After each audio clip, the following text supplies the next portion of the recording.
देशभरात आजपासून शारदीय नवरात्रोत्सवाला सुरुवात झाली आहे। हिंदू धर्मात नवरात्रीला विशेष महत्त्व आहे। आजच्याच दिवशी दुर्गा मातेचं धर्तीवर आगमन झाल्याची आख्यायिका आहे। नवरात्रीमध्ये 9 दिवस दुर्गा मातेच्या 9 रूपांची पूजा केली जाते। आज सकाळपासूनच देवीच्या त्या आदिशक्तीच्या मंदिरांबाहेर भक्तांनी मोठी गर्दी करायला सुरुवात केली आहे। 9 दिवस चालणाऱ्या या उत्सवासाठी ठिकठिकाणची मंदिरं सजली आहेत। नवरात्रीचा पहिला दिवस असून नवदुर्गेच्या पहिल्या रूपाचं अर्थात देवी शैलपुत्रीची आज पूजा केली जाते। घटस्थापनेचा शुभ मुहूर्त सकाळी 6:15 सुरू झालाय, तर तो 7:22 होता। घटस्थापनेसाठी अभिजित मुहूर्त सकाळी 11:46 ते दुपारी 12:33 असेल। त्यामुळे आज संपूर्ण देशभरात नवरात्रीचा उत्साह हा पाहायला मिळतोय। आज सकाळपासूनच देवीच्या त्या आदिशक्तीच्या मंदिरांबाहेर भाविकांनी मोठी गर्दी केल्याचं सध्या पाहायला मिळतंय। नवरात्रोत्सवाच्या निमित्तानं मंदिरांमध्ये आकर्षक अशी विद्युत रोषणाई, त्याचबरोबर फुलांची आकर्षक सजावट करण्यात आली आहे। मंदिरांभोवतीची संपूर्ण बाजारपेठ ही आता फुलल्याचं सध्या पाहायला मिळतंय। आजपासून संपूर्ण देशभरात शारदीय नवरात्रोत्सवाला सुरुवात झाली आहे। हिंदू धर्मात नवरात्रीला विशेष महत्त्व प्राप्त झालंय। आजच्याच दिवशी दुर्गा माता या धर्तीवर तिचं आगमन झाल्याची आख्यायिका सांगितली जाते। नवरात्रोत्सव काळात 9 दिवस दुर्गा मातेच्या 9 रूपांची पूजा केली जाते। आज सकाळपासूनच त्यामुळे देवीच्या मंदिरांबाहेर भक्तांनी मोठी गर्दी केल्याचं सध्या पाहायला मिळतंय।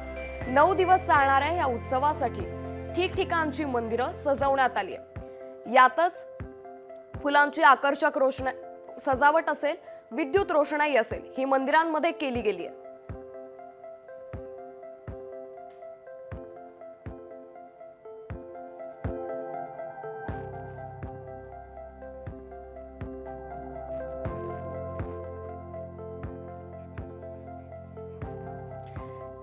याच संदर्भात आपले प्रतिनिधी चेतन ननावरे आपल्या सोबत जोडले गेलेत।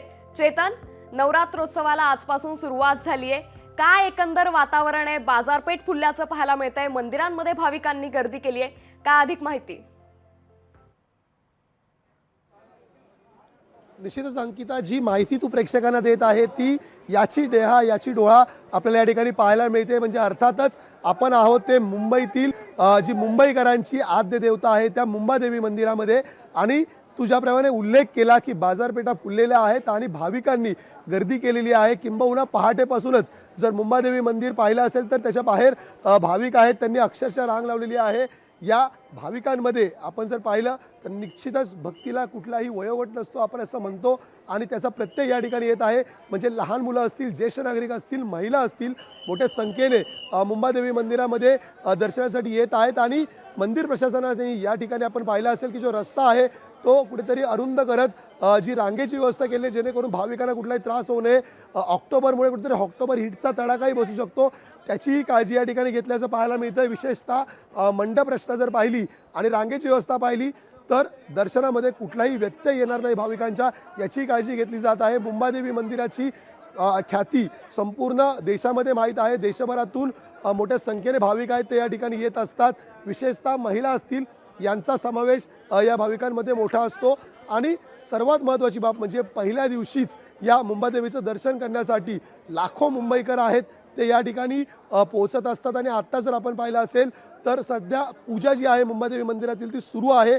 8:30 वाजल्यानंतर माध्यमांनाही मंदिर प्रांगणामध्ये प्रवेश दिला जाईल, तोपर्यंत भाविकांसाठी मात्र हे दर्शन खुलं ठेवण्यात आलेलं आहे। अंकिता, नक्कीच चेतन, मुंबईचा खऱ्या अर्थात चेहरा असणारी या मुंबादेवीच्या दर्शनासाठी आता मुंबईकरांनी मोठी गर्दी केल्याचं सध्या पाहायला मिळतंय। धन्यवाद आपण दिलेल्या सविस्तर माहितीबद्दल। लोकशाही मराठी ऐका, पहा, जागरूक रहा।